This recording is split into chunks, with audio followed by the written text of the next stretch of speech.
Good morning રિયતીના બ્લોગમાં તમારું સ્વાગત છે.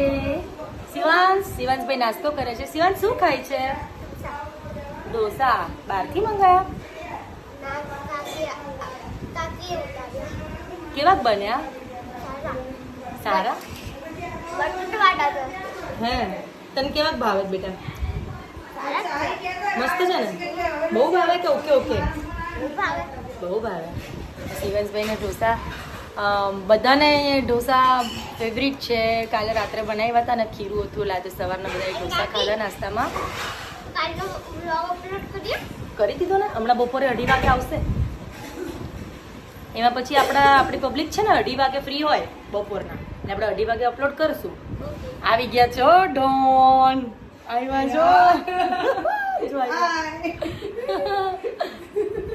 શું કરો છો જેઠાણી સાહેબા?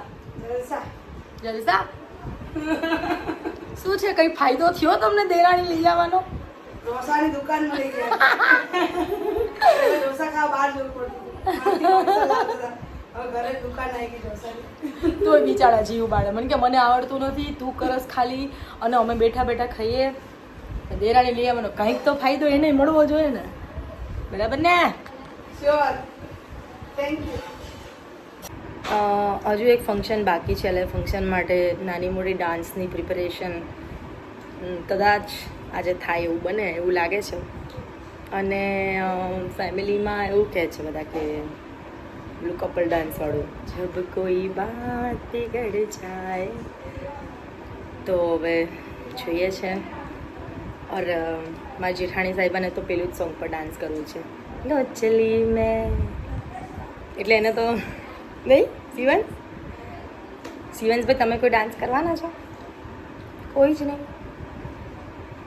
એને તો એની ચાચી આવી ગઈ એટલે જ બસ થઈ ગયું નહીં?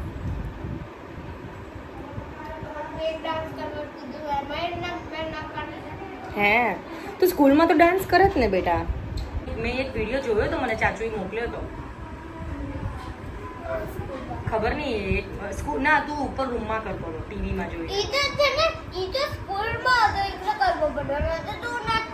તો એ સ્કૂલ છે તો આ ચાચુના લગ્ન છે.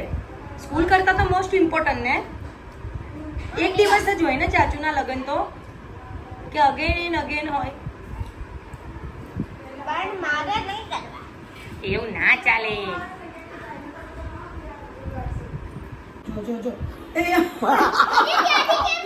મને કે મારા વેશ જો ને તારા વેશ જો, એ બધું કરી નાખવા દો મને જલ્દી. ચાલુ નો ચીટિંગ. જો તૈયાર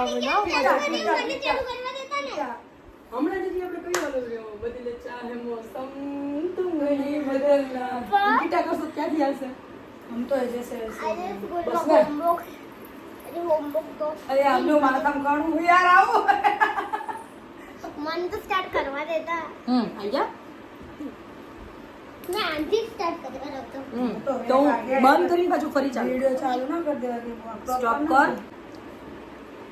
શું બોલ્યા ભાવે? ભજન મંડળી જેવું લાગે. તો હાલો કરો ભજન ચાલુ. સીતારામ સીતારામ. બંધ કરજો મને. આમાં બાયું બધી જોવા વાળી ને ભજન આવડતા જ હશે. હાલો તો હું અમૂલ પેલો મારો સાંભળો. 3 જણા મંદિર રણુજાના રાજ. રણુજાના રાય. आज होमवर्क तो बड़ी ना पूरी करे. હાચો ભજન મંડળી જેવું લાગે બધા બેઠાની.